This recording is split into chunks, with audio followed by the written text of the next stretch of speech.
السلام علیکم ورحمۃ اللہ وبرکاتہ۔ کیسے آپ سب خیریت سے ہیں؟ امید کرتا ہوں کہ اللہ کے فضل و کرم سے آپ سب اچھے ہوں گے، خوش ہوں گے، اور اللہ کا شکر ہے کہ میں بھی خیریت سے ہوں۔ اور پھر سے میں آپ سب کی خدمت میں ایک ویڈیو لے کر حاضر ہوا ہوں۔ حضرت ابراہیم ادھم بلخی رضی اللہ تعالیٰ عنہ کے ذکر سے، ان کے واقعے سے، جب وہ بادشاہت چھوڑے اور اللہ کی راہ میں نکلے تو جنگل اختیار کیے۔ جنگل کے راستے ہوتے ہوئے وہ مکہ معظمہ میں تشریف لے گئے اور وہیں قیام کیے اور وہیں اپنی باقی زندگی گزارے۔ تو وہاں جہاں وہ ٹھہرے ہوئے تھے، وہاں ان کے ساتھ میں دو یا تین بندے اور بھی تھے، اور حضرت ابراہیم ادھم بلخی رضی اللہ تعالیٰ عنہ کا معمول تھا کہ وہ روز اللہ کی عبادت میں مشغول رہتے اور جنگلوں سے لکڑی کاٹا کرتے تھے، اور پھر اسے بازار میں بیچ کر جو بھی کچھ حاصل ہوتا تھا اس سے روٹی وغیرہ لے کر آتے تھے اور سب مل کر بیٹھ کر کھاتے تھے۔ ایک دفعہ کا واقعہ ہے کہ ان کو آنے میں ذرا دیر ہوا اور گھر میں کچھ پہلے سے ہی کھانے کا تھا، سب لوگ کھا کر سو گئے۔ حضرت ابراہیم ادھم بلخی رضی اللہ تعالیٰ عنہ آئے تو دیکھے کہ سب سوئے ہوئے ہیں۔ اٹھا کر پوچھا تو کہا ان لوگوں نے کہ ہم لوگوں نے کھانا کھا لیا، آپ کھا لیں۔ حضرت ابراہیم ادھم بلخی رضی اللہ تعالیٰ عنہ کا یہی معمول رہا۔ ایک وقت آیا کہ وہ دو تین ہی جتنے بھی بندے تھے جو ان کے ساتھ تھے، انہوں نے رخصت چاہی کہ اب اجازت دیجیے کہ ہم لوگ جائیں۔ تو انہوں نے اجازت دی اور کہا کہ اگر وہ دو تین بندے جو ان کے ساتھ تھے، انہوں نے پوچھا کہ ہم میں کوئی خرابی آپ نے دیکھا ہے تو ہمیں بتائیں کہ اسے ٹھیک کروں، بہتر بنوں۔ حضرت ابراہیم ادھم بلخی رضی اللہ تعالیٰ عنہ جواب دیتے ہیں کہ میں نے تمہیں دوست کی نگاہ سے دیکھا ہے، نظر سے دیکھا ہے، اور دوست اپنے دوست میں کبھی خرابی نہیں دیکھتا ہے۔ اگر اپنی خرابی جاننا چاہتے ہو تو کسی دشمن سے پوچھو، وہ تمہیں بتائیں گے۔ تو آپ لوگ اندازہ لگا سکتے ہیں کہ بزرگوں کی دوستی، ان کا پیار کس حد تک، کس درجے تک رہتا ہے۔ پر انسان میں یہ عام زندگی میں یہ بالکل بھی نہیں ہوتا ہے۔ آپ کسی کے ساتھ ایسا کریں تو فوراً رشتہ خراب ہو سکتا ہے۔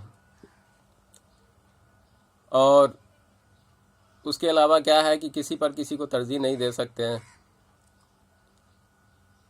یہ سب چیزیں ہیں، پر بزرگوں کے دنیا اللہ کی یاد میں غرق ہوتا ہے،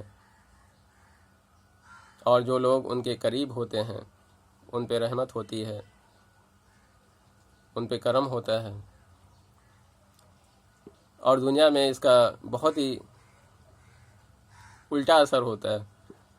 دنیاوی زندگی میں، حقیقتاً زندگی میں جو عام زندگی ہم لوگ جیتے ہیں، پریوار میں، دوستوں میں، رشتہ داروں میں، یہ ساری زندگی، یہ سب کچھ بڑا ہی الٹا ہوتا ہے، اور حقیقتاً اس کا اثر بھی ہوتا ہے الٹا ہونے کا۔ تو دوستو،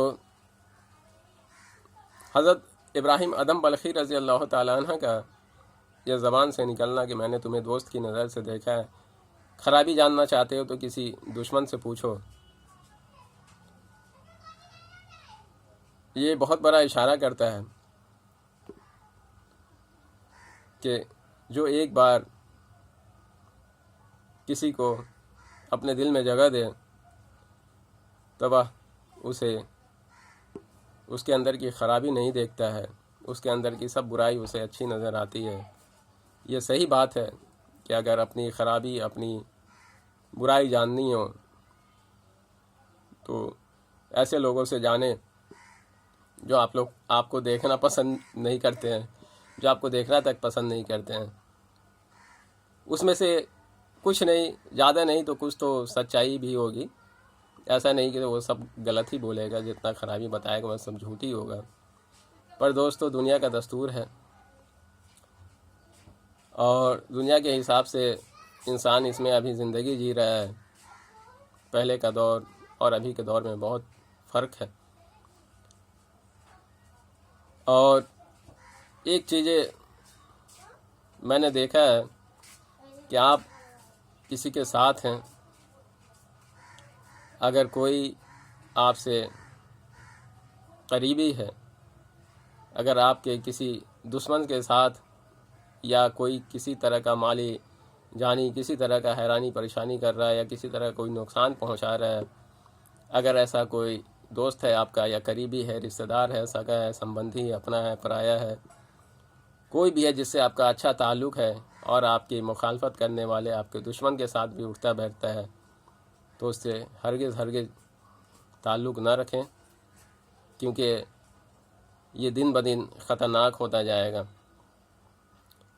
چاہے وہ آپ کے قریبی دوست ہو، پڑوسی ہو، رشتہ دار ہو، اگر سگے بھی آپ کے دشمن کے ساتھ اٹھتے بیٹھتے ہیں یا ان سے باتیں کرتے ہیں، ان کو جگہ دیتے ہیں، تو بالکل پرہیز کریں اپنے سگوں سے بھی، اور دشمن سے تو ہمیشہ ہوشیار رہیں، اور زندگی میں کبھی کسی پر کسی کو ترجیح نہ دیں۔ جیسے ایک دوسرے کو ترجیح دے دیا جاتا ہے، جو جیسا ہے وہ اپنی جگہ ٹھیک ہے، اللہ نے جس کو جیسا بنایا ہے ویسے ہی ہے، کوئی کسی کی طرح نہیں ہو سکتا ہے، کیونکہ بہت سارے لوگ ہیں، بہت سارے ماں باپ ہیں یا رشتہ دار ہیں یا دوست ہیں، وہ فوراً زبان سے نکالتے ہیں تم سے بہتر تو وہ ہے، تم سے بہتر تو وہ ہے۔ ایسا بالکل بھی نہیں ہوتا۔ اللہ نے سب کو الگ الگ نصیب دیا ہے، اللہ نے سب کو الگ الگ عقل دیا ہے، اس کو رزق الگ دیا ہے، اس کی زندگی اور موت الگ بنائی ہے، تو پھر فرق تو ہوگا ہی، کمتر یا بہتر۔ تو دوستو، ایک چیز ذہن میں رکھ لیں کہ اگر کوئی بھی آپ کا قریبی یا پڑوسی یا رشتہ دار کوئی بھی آپ سے بہت تعلق رکھنے والا کاہے نہیں ہو، آپ کے دل میں رہنے والا کیوں نہ ہو، اگر وہ آپ کو نقصان پہنچانے والے کے ساتھ اٹھتا بیٹھتا ہے یا آتا جاتا ہے، ملتا جلتا ہے، تو آپ اس سے بھی منہ موڑ لیں اور خوبصورتی کے ساتھ الگ رہیں، کیونکہ پھر آپ کا نقصان بہت ہی زیادہ اور ڈبل میں ہو جائے گا۔ یہیں تک میرا ویڈیو ہے اور میں لاتا رہوں گا۔ ویڈیو میں بہت سارا لانا چاہ رہا ہوں، پر کسی نہ کسی کام میں الجھ کر رہ جاتا ہوں۔ بہرحال دعا میں یاد رکھیں، خوش رہیں، آباد رہیں۔ السلام علیکم۔